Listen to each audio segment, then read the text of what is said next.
Wow, thank you so much, Joyce. Amazing. Your journey continues to bless us. So wonderful. And as Joyce observed, her moment today was about a path, and the story today is also about a path going along a road. And it's a famous story that sometimes gets summed up as the road to Damascus. So it's even a phrase that we say, you know, in English, the road to Damascus. What do we mean by that? So today is a day we can explore that story.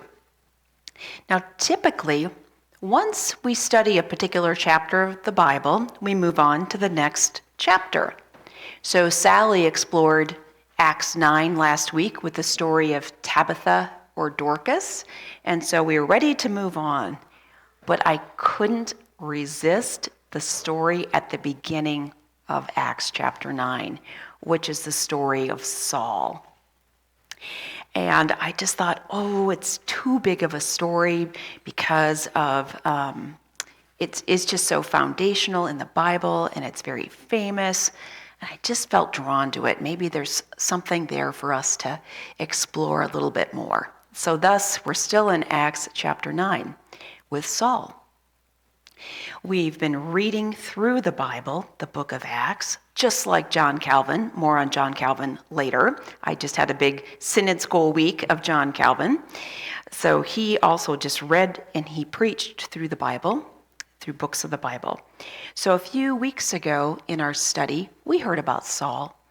And Saul did not come across as a good person at all, as far as we were concerned. Saul was present at the stoning of Stephen, the deacon, and Saul was the person where they laid their coats at his feet, and he approved of the stoning of Stephen. And then the book of Acts talks about persecution of the early followers of Jesus. So the story begins today with Saul breathing threats against Jesus' followers, also called the way. What a beautiful term, kind of like a path. And he was also thinking about murder. So pretty terrible, extreme reaction to Jesus' followers from Saul. And Saul went so far as to go to his religious authorities in Jerusalem to get authorization to go up to Damascus and bind people, arrest them, and extradite them back away from their homes to Jerusalem. Good thing things like that don't happen today. Just kidding. Just kidding. That someone would have the authority to bind someone and take them away from their homes. And I can pause a little bit because I know you guys love maps. So where is Jerusalem? Oh dear, that map is pretty small. We might need our little red dot to show Jerusalem's there. Now look how far away Damascus is. Doesn't that seem a little extreme? For him to go that far to grab Jesus' followers, bind them, arrest them, and drag them back to Jerusalem so that they could face some sort of tribunal, some sort of cruelty. So that's, there we go, zeroing in a little bit more. Yeah, Damascus is way up there in the edge of the map. So that's what's happening today. Saul is on his way to Damascus. And what happens? Were you paying attention? What happens? A light, a flashing light, which compels Saul to fall to the ground. And then there's a voice, Saul, Saul, why are you persecuting me? And the voice is seen as the voice of Jesus. So Saul, so again, when someone talks about the road to Damascus, or someone, I saw the light, I saw the light. Hank Williams' song, look it up, classic. They're talking about this story. So Saul gets a little interaction there with God. He's traveling with others who help lead him. He's blinded to Damascus. Meanwhile, in Damascus, there is a follower of the way, Ananias. He happens to have the same name as another character we met earlier in Acts, so this is a different person. And Ananias also is approached by God and told, go help Saul. And I think it's so interesting. Ananias has been reading the news. Ananias knows what's going on in the community. And Ananias argues with God. He protests and he says, I'm not talking to Saul. Saul is a very dangerous and harmful person. That would be a very foolish thing for me to do. He's here in order to arrest and kill me. Why would I talk to him? And God listens to Ananias and says, yes, you are correct. He's a very harmful person, but I have plans for Saul. I am repurposing Saul, so you got to trust me. So Ananias trusts God, and he goes to Saul, lays on hands, prays for Saul, and Saul, the scales fall from his eyes. Have you heard that phrase before? The scales falling from someone's eyes. So that also comes from this story. And Saul is baptized, and that's how the story ends. The transformation of Saul, a change, a big change. So it got me thinking, how do people change? Or how might we see this story? One place I'll go with this story is maybe hope that very difficult situations can change.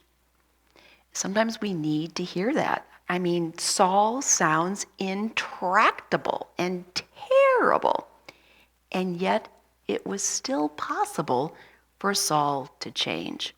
So what are the dynamics of such a thing? I thought dynamic number one is a God of justice. A God of justice who sees what's going on and cares. And this God of justice intervenes in Saul's life with lights and voice and guidance and tells Saul, wait, go to the city and wait. So that God intervenes. And then God intervenes with Ananias. And God uses Ananias's intervention. A regular, ordinary human being was used to intervene bravely into this situation. And it hit me, for Ananias to do such a thing, Ananias needed a relationship with God and a conversation with God to recognize God's voice, understand God's way, dialogue with God back and forth to sort out, really? Is this what I'm supposed to do? A form of discernment. So Ananias had to have, be able to hear and sort out what was his role in this very dangerous situation. But Ananias was able to respond and act. So, maybe that gives us a little bit of hope in very difficult times, that ultimately things can change. God is a God of justice, and God works through ordinary, faithful people to bring about change. Now, on the one hand, I don't want you guys to be pie in the sky, because there's plenty of situations that are indeed very harmful and that will not change. So I don't want you to stay in a situation that is maliciously terrible, that will have no result. So you have to be discerning in situations. But I think it counsels us as Christian community to hold out hope that things can change for the better, and it's best to do this, to be a part of change that is nonviolent, because you never know. when someone like Saul can become Paul. And Paul is the most epic evangelist of Jesus Christ ever. So, we have the Gospels, and then a huge part of our New Testament is letters written by the former Saul who becomes Paul. So we'll be talking a lot more about Paul. So we never know. So I'd say this story cautions us to not be malicious, to not be violent, to be attentive to God, to see what God's way is. So this got me thinking a little bit more about a class I took at Synod School.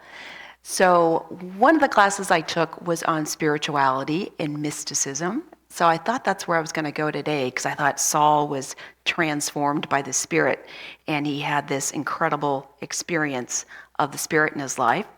But maybe I'll save my spirituality class for later.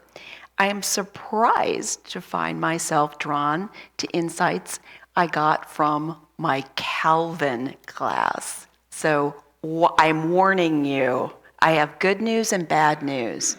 I just had 10 hours of John Calvin.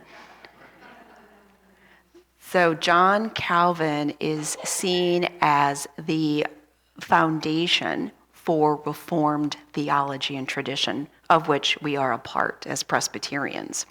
So, there's Catholicism, and then there was the Protestant Reformation, and more correctly seen as Reformations. There were a lot of different Reformations and reforming spirits going on, including Jan Hus, Czech people. Jan Hus did come up, and I was like, Jan Hus, my Czech people of South Omaha must. I wanted to cheer when his name came up during this class. But the focus of the class was this John Calvin. You guys probably know Martin Luther. Martin Luther gets the big headline for being the most famous person as far as the Reformation. Say 1517 in particular, he nailed his 95 Theses to the door of a church.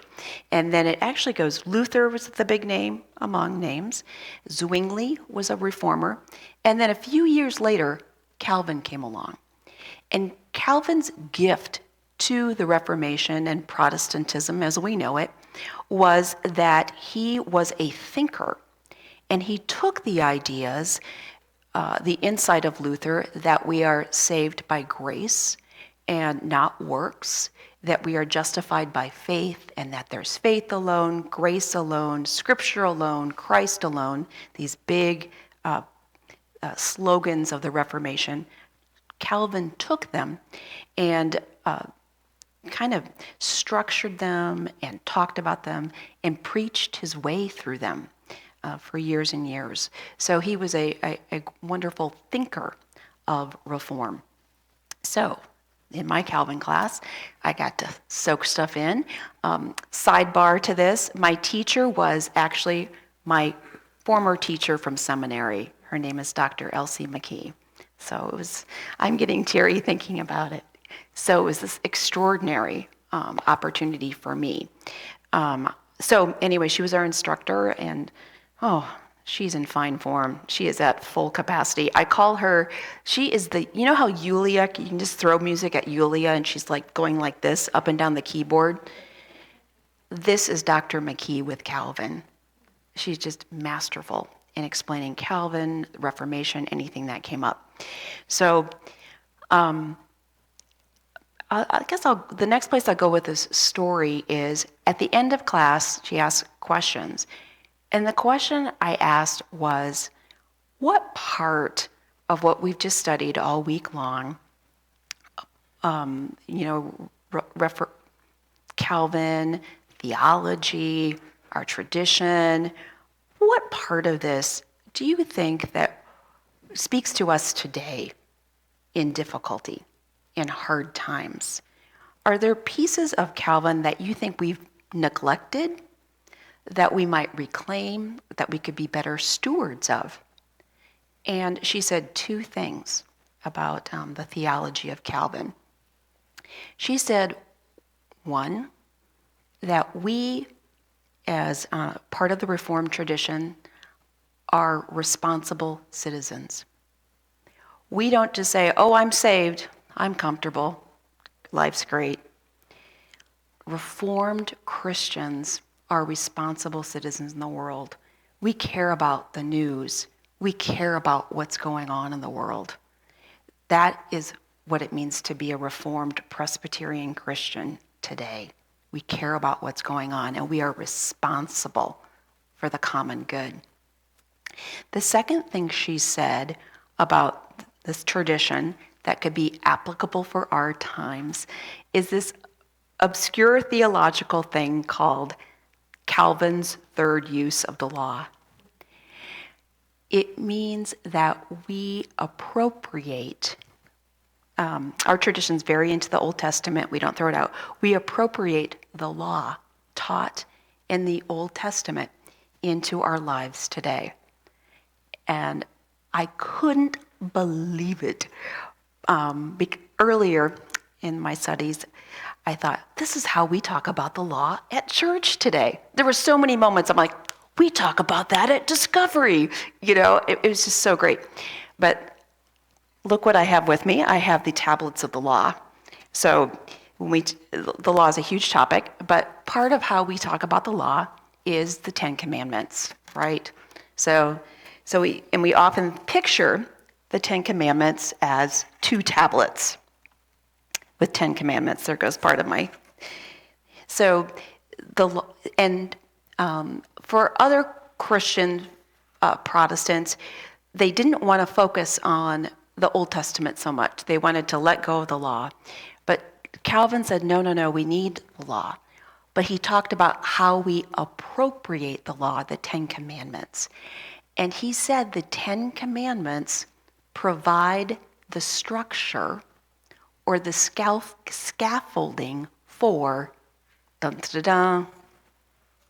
love. So the law isn't, my heart fell off back there. There's another heart back there. So, isn't that the way we've been talking about the commandments all these years? And it just got reinforced by, it's not that we're so modern or we're so soft or we're so lovey-dovey. No. Calvin said the 10 commandments provide the structure for how we love one another, honest to goodness. And it is this robust love. So that, he said, when the commandment says don't bear false witness, it also means don't speak ill of your neighbor. And it also means speak well of your neighbor. So it's scaffolding for how you practically live your life. Love. And then she read aloud a little part of Calvin's Institutes. All right, you guys, you're going to go out smart today. You ready to go out smart today? We're going to hear a little piece of Calvin's Institutes. And she translated this. So this was her translation of an earlier iteration of Calvin's Institutes. There it is. So about love. Who are we supposed to love? How are we supposed to love? So right there, Calvin, in his section of the Institutes called The Church and Christian Life in the World, he lists what I've structured it this way: excuses to not love a person, okay, on the left side. So here's a good reason not to love. That person's a stranger. I don't have to love that person. Okay, now look on the other side of the chart. Calvin says, God's mark is upon that person. Excuse overridden. Then you might say, that person is despicable. They're despicable. Calvin says, God's image is still there. So this whole matter is rooted in the image of God, which we've talked about before. So it was such a affirmation, confirmation of the things we talk about here as being foundational. That person still has the image of God. Bo, I'm not obligated to help that person. Calvin said, then see that person as Christ. That person is Christ. That person's unworthy. That person has the image of God within them, and that makes them worthy. This person harms others. Surely that's a reason I don't have to love this person. Calvin says you still must love the person, and you still must do good. And then an argument is, this person doesn't deserve it. This person does not deserve love. And Calvin says, so what did you deserve? What did you do to deserve God's mercy? Ooh, such a fierce love that we are to practice. Oh my goodness. This is going to take a lot in any day, in our day, personally and as responsible citizens. But this is our tradition. It's on us. And this is the way to make our tradition come alive, a tradition that's rooted in the Bible and emphasized by certain tracts of Calvin. We're that flavor in the world today. And the world needs us. We are called and we are summoned like those spirit sticks to go and preach and act in love. To God be the glory. Amen.